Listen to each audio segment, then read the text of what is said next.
안녕하세요. 크리스천 영상학교로 운영하는 심목사입니다. 오늘은 성경적인 기도란 무엇인가 라는 제목을 한번 생각해 볼게요. 여러분이 평생 교회마다를 밟으며 들은 말이 바로 성경이 바로 진리이신 하나님의 말씀이라는 것이죠. 그래서 성경에 기록된 하나님의 뜻대로 사는 이들이 천국에 들어가는 백성입니다. 그러나 하나님의 뜻대로 사는 게 불가능에 가깝다는 것쯤은 눈치채셨을 것이죠. 그래서 성령의 인도하심과 능력을 얻어야 하나님의 뜻대로 살 수 있는 길이 열립니다. 이는 성령이 여러분 안에 들어오셔서 다스리고 통치하시는 하나님의 나라인 천국이 이루어져야 한다는 뜻이기도 하죠. 그렇다면 성령이 찾아오셔서 동의하는 비결이 무엇입니까? 바로 기도겠죠? 기도란 내 영혼과 하나님의 영이 만나는 수단이자 통로이기 때문입니다. 그래서 당신은 하나님이 깊고 친밀하게 교제하는 기도 습관을 들여 동의하는 삶을 누리고 계십니까? 아니라면 그 이유가 무엇인지 아세요? 그래서 오늘은 그 이유에 대해 살펴보겠습니다. 하나님을 믿고 교회 마당을 밟으면서 평생 기도하지 않는 크리스천은 단 한 명도 없겠죠. 평생 새벽 기도에 빠지지 않고 기도했다면 빛나는 훈장처럼 여기는 이도 적지 않으며 그만큼은 아니더라도 한때 기도하려고 애쓰고 노력해보지 않은 교인도 없을 것입니다. 그러나 중도에 포기하면서 기도하는 게 여간 어려운 일이 아니라고 느꼈겠죠. 그렇다면 왜 중도에 포기하게 되었을까요?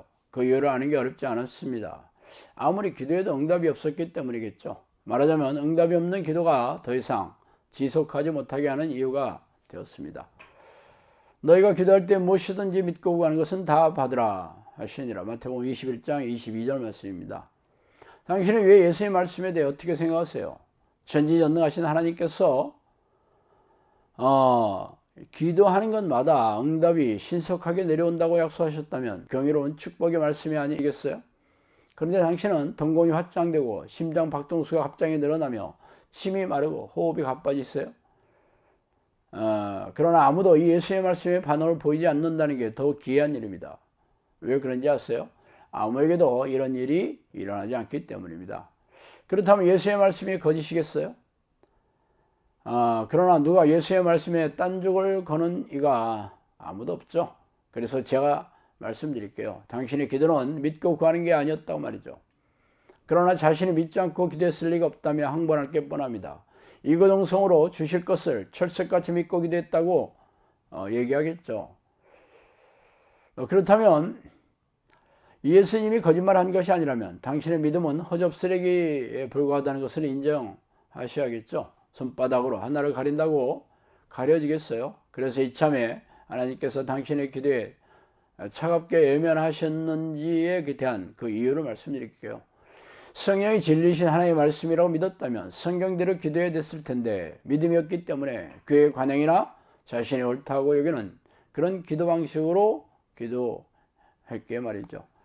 현대교회에서 기도하는 방식은 교회에서 열리는 새벽 기도에 참여하거나 각종 기도에 참석하여 교회에서 요구하는 목록이나 자신의 소원을 외치는 것입니다. 그도 아니라면 기도 안에 짐 싸들고 올라가 금식을 선포하며 기도하는 것이죠. 그러나 이 같은 기도 방식이 성경적이 아니라 교회에서 관행으로 내려오는 기도 방식일 뿐입니다.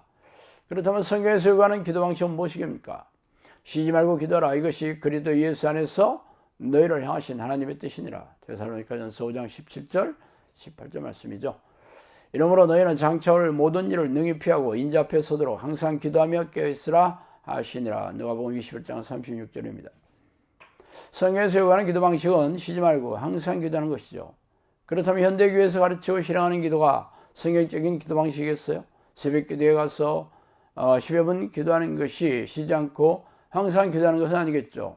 그렇다면 왜 성경에서 요구하는 대로 쉬지 않고 항상 깨어 기도하는 것을 가르치지 않습니까? 그것은 교회 지도자들조차 그렇게 하지 않기 때문에 교인들에게 가르칠 수도 없기 때문이죠. 목사들도 기도하지 않는 방식을 교인들에게 요구할 수는 없는 노릇입니다. 그래서 자신들이 할 수 있는 만큼 기도하는 방식이 교회 내에 자리 잡은 이유입니다. 그러나 문제는 이것만이 아니에요. 기도란 내 영혼과 하나님의 영이 깊고 친밀하게 교제하는 통로입니다.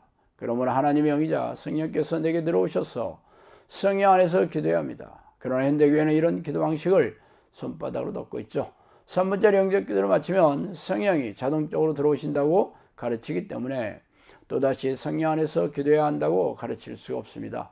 말하자면 자신들이 쳐놓은 덫에 걸린 셈이죠. 그래서 성령과 상관없는 종교적인 기도가 되어버렸습니다. 그렇다면 성령이 찾아오시는 기도의 방식은 무엇입니까? 마음을 같이하여 오로지 기도에 힘쓰더라. 사도행전 1장 14절이죠.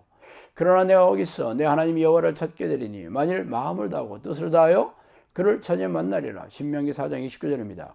너희가 온 마음으로 나를 구하면 나를 찾을 것이야 나를 만나리라. 에레미야 29장 13절입니다. 예수님께서 승천하시면서 사도들과 제자들에게 하나님의 약속하신 성령을 기다리라는 명령으로 마가의 다락방에 모인 사도들과 120명의 제자들이 기도한 태도는 전심으로 기도했다는 것이죠. 구약에서 하나님 만나는 기도의 방식도 이와 유사합니다. 마음을 다하고 뜻을 다하여 간절히 기도하는 것이죠. 이런 기도를 통해 성령께서 찾아오시는 것입니다. 그래서 성령이 찾아오신 사람들은 성령 안에서 기도해야 하나님과 동행하는 기도의 습관을 들일 수가 있겠죠. 모든 기도가 간결하되 항상 성령 안에서 기도하고 이를 위하여 깨어구하기를 항상 힘쓰며 여러 성도를 위하여 구하라. 에베소 6장 18절입니다. 그래서 성령 안에서 기도하는 사람이 되어야 비로소 기도하는 것마다 응답이 내려오고 기적과 이적을 체험할 수가 있습니다. 그러나 현대교회는 성령 안에서 기도하는 기도를 잃어버리고 교회의 관행에 따라 종교적인 행사로 하고 있으니 기도 응답이 내려오지 않으며 오랫동안 기도에도 응답이 없자 스멀스멀 기도 자리를 떠나고 있는 실정입니다. 결국 성경대로 기도하지 않기 때문에 무능하고 무기력한 교회가 되어 무너지고 쇠락해야 한 이유가 되겠죠. 오늘 여기까지 하겠습니다. 감사합니다.